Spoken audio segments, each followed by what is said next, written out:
आमच्या महिला मंडळाचं खूप आवडत असतो कोण? जावाई आहे ना, लय आवडत असतो महाराज. नवीन मुलीचं लग्न झालं, जावाई येणार, आला जावाई आला, मुलगी आली आणि आई विचारते काय ग तुझ्या नवऱ्याला काय आवडतं? इथं कोणी सुद्धा मनाव घ्यायचं नाही, माझा शेवटचा सिद्धांत फार गोड आहे. अजिबात मनाव घ्यायचं नाही. इथं माझ्या कथेतला जावाई सांगते मी, तुमच्या जावायाची मला काही घेणं देणं नाहीये. इकडला जावाई आहे, तुमचा नाही. ऐका ना, काय आवडतं तुझ्या जावयाला? ही म्हटली आई ग बासुंदी फार आवडते. कळाला, अर्ध तर कळाला आता, पण आता ठीक आहे म्हटली बासुंदी बनवते. तर नेमकाच कोरोना संपला होता, कुठेही पंक्ती नव्हत्या. हिनं विचार केला जावयाला बासुंदी बनवायची, पण एकट्या जावयाला का खाऊ घालायची? भाऊकीला कळायला पाहिजे ना, आहे का नाही? भाऊकीचे 50-50 जण बोलवले महाराज. आता ही बनवते बासुंदी बर का. आता जास्त लोकांचा स्वयंपाक असला की आता गॅसची पद्धत आहे, पण एक काळ असा होता 3 मोठी दगडण तिथं त्याच्यावर मांडलं जायचं, त्या पद्धतीने स्वयंपाक केला जायचा. आता ती बासुंदी फार आठवावी लागते आहे ना महिला मंडळ, माहिती ना तुम्हाला? मला खायची माहिती, बनवली नाही कधी. आता जावाई पलीकडे बसलाय, जावाई जिथं बसला ना तिथून सासूबाईला बघत होता काय चाललंय नेमकं. महिला मंडळ जावायला सासू दिसत होती, पण सासूला जावाई दिसत नव्हता. गप्पा रंगलेल्या आहेत त्या रूम मध्ये. हिनं ते दूध आटवायला सुरुवात केली, त्याच्यामध्ये साखर टाकली, केशर टाकलं, काय अजून काजू बदाम, अजून काय असतंय, सगळं मटेरियल टाकलं. महाराज जावायला बनवायची ती का काय? महाराज लोकायला बनवायची का काय? होय, जावायला बनवायचे. सगळं टाकलं, ते आटवण्याचा प्रयत्न करते महिला मंडळ. आणि आता तिला झालेली होती सर्दी. कळालं, अर्ध कळालं. आता काय करावं ते, आता ते तेवढ्यामध्ये आता वारं सुटलेलं, संध्याकाळची वेळ, ते दूर सगळा नाका तोंडात जातोय. जावाई बघतोय काय हाल आहे सासूची. जावायला वाटलं काय सासून कशाला बासुंदी बिसुंदी करायची, लोकांना बोलवायचं, घरात स्वयंपाक बनवायचा ना, काय गरज होती. लांबून जावाई बघत होता, जावायला दया येत होती महाराज.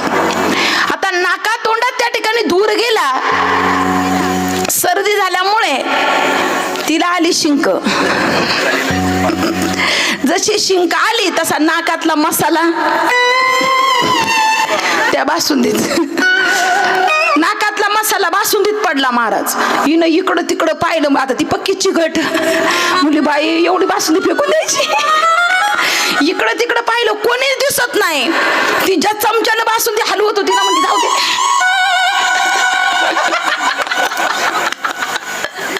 मिक्स करून टाकली महाराज बासुंदी. जावायने तिकडं पाहिलं, मसाला पडणं, जावायने पाहणं. जावाई म्हणला राम राम राम. जावाई असा घामच पुसायला लागला महाराज. आता लोक म्हटले किती वेळ झालं जावाई, किती जेवणाच्या पंक्ती बसवा झालं सगळं. ती म्हटली आवरा आवरा आवरा. सगळ्या पंक्ती बसल्या, कारण कोरोना नंतरची पहिलीच पंगत होती ती. लोकांना सगळ्यांना वाढलं. आता जावायचा ताट, जावायला पाठ, बसायला पाठ, ताटाला पाठ, आहे का नाही? छान त्या ठिकाणी जेवायला वाढलेलं आहे. पुढं रांगोळी बिंगोळी काढली. आता लोकांना 15वा अध्याय होऊ देईन लोक महाराज, काय सांगू तुम्हाला. अशा पंक्ती बसल्या, लोक काही खाईच न, बासुंदीत प्यायचे महाराज. हे जावाई त्यांच्या पायाचं, जावाई त्यांच्याकडं पाहायचा ना, कारण जावायला अटॅक यायची वेळ आली महाराज, करावाच काय. आता ती सासूबाईने इकडे तिकडे पाहिलं, म्हणली बाई ग जावयासाठी बासुंदी बनवली, जावाई तर खातच नाही, बाकीचे सगळे लोकांनी वाट्याच्या वाट्या चाललंय म्हटली यांचं. ज्याच्यासाठी बासुंदी बनवली तो तर खातच नाही. आली जवळ, ओ जावाई बापू, म्हणजे काय झालं, बासुंदी खा ना. नाही म्हणली, मला भूक नाही, माझ्या पोटाची तब्येत बिघडली. आतापर्यंत तर म्हणत होते भूक लागली, तब्येत कस काय बिघडली? काही हुंडा कमी पडलाय का? काही बुलेट वगैरे द्यायचे का अजून? थांबा म्हटले, मी त्यांना बोलवते. लगेच बोलवलं महाराज. ते होतं तिकडं उभं पंक्तीत. बोलवलं, इकडे या. तो म्हणला काय झालं? अगं वाढीतोय, इकडे या म्हणते. आलं महाराज. बघा ना म्हटले, जावाई जेवणच करत नाही, जावयासाठी एवढी मोठी त्या ठिकाणी पंगत घातली, एवढी मोठी बासुंदी बनवली आणि जावई जेवण करत नाही. सांगा म्हटली. त्यानं हात जोडले, जावाय बापू काही चुकलं का आमचं? काही चुकलं असेल तर माफ करा. नाही त्या बुलेट बरोबर 50,000 अजून घेऊन जा, पण बासुंदी. तो म्हटला मी जीव गेला तरी बासुंदी खाणार, मला बुलेट नको म्हणला, ते 50,000ही नको आणि ही बासुंदी सुद्धा नको. आता तेवढ्यामध्ये काय सांगावं महाराज. ते म्हणले असं ऐकत नाही तर मुलीला बोलू, आहे का नाही? अगं ये बघ ना, तुझ्या नवऱ्यासाठी एवढी बासुंदी बनवली, तुझा नवरा जेवण करत नाही. ती आली महाराज म्हटली, लग्न झालं, नवीन घर होतं, मी सगळ्यांना सोडलं, तुमच्या घरी आले. काय हो म्हटली, सगळ्यांना सोडून मी तुमच्या घरी आले. तुमच्या आईला ऍडजस्ट केलं, वडिलांना ऍडजस्ट केलं, तापड तुमची ती नणंद नुसती कुरकुर करते तिला ऍडजस्ट केलं. कुणालाच मी काही बोलत नाही, सगळ्यांची सेवा करते आणि इथं माझी आई टोनी बनवते. तो बोला आता तर नकोच मला. नकोच म्हणला, मला इच्छाच नाही. इच्छा कशी नाही? खावा लागेल मला बासुंदी. बासुंदी खा. तो म्हणला हे बघ झाकली मूठ 1.25 लाखाची निवगळली, तर नुसता फुपाट आहे, गप म्हणला. तू अजिबात चव घालू नको, मला काही भूक नाही. भूक कशी नाही? बासुंदी खावा लागेल. काय पाहिजे तुम्हाला मला सांगा, मी त्यांना सांगते. आता तिथं उभी होती महाराज, सासूही तिथं उभी, सासराही तिथं उभा. तो त्यांच्याकडे पाहायचा, तो म्हणायचा नाही तुला जर नको ना, थांब, काही गोष्टी असतात ना त्या माणसांच्यात बोलायच्या. लग्न झालेला हा संदेश आहे. काही गोष्टी अशा असतात नवरा बायको, त्या माणसाच्यात बोलून काय फायदा आहे का महाराज? उगाच चव जायचं लक्षण, बरोबर आहे का नाही? तुम्हाला सांगते मी, दमच निघत नाही महाराज, आहे का नाही? काय ते सांगाच, कळू देच मला, काय काय ते कळू देच. खास तुम्ही बासुंदी, नाही तर सांगा काय प्रॉब्लेम आहे. त्याला इतका राग आला महाराज, तो म्हणला बासुंदी खाऊ का तुझ्या आईचा शेंबूड खाऊ म्हणला.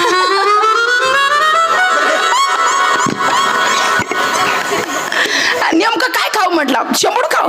ती सासू इतकी बामटी झाली महाराज, जे गेली ती अजून वापस आली नाही. ऐका ना, ऐका, झाला विनोद, झाला फ्रेश झाला, तुम्ही जाऊ द्या. मला काय सांगायचं ते ऐका महाराज. ही मायारूपी सासू आहे, ती भावकी म्हणजे तुम्ही आम्ही जीव आहोत, तो जावाई म्हणजे संत आहे महाराज. या मायारूपी सासूने पंचविषयाची बासुंदी बनवली आहे. लक्षात येत आहे का? नाही नुसतं ताईनं शेंबूड सांगितलं म्हणते. शेवट व्यवस्थित लक्षात घेतलं पाहिजे. मायारूपी सासूने पंचविषयाची बासुंदी बनवली आणि या पंचविषयाच्या बासुंदी करता ती जावयासाठी बनवली, संतांसाठी. आणि त्या पंचविषयाच्या बासुंदीमध्ये अहंकार नावाचा शेंबूड पडलेला आहे महाराज. आणि ती वारंवार त्या संतांना ते खाण्याचा त्या ठिकाणी प्रयत्न करते, आग्रह करते. संत त्या बासुंदीकडे बघत सुद्धा नाही, म्हणून आज रामर आहेत. लक्षात घ्या महाराज. म्हणून उत्तमची उरे कीर्ती मागे एवढं सोपं नाहीये. इंद्रियांना जिंकणं एवढं सोपं त्या ठिकाणी नाहीये.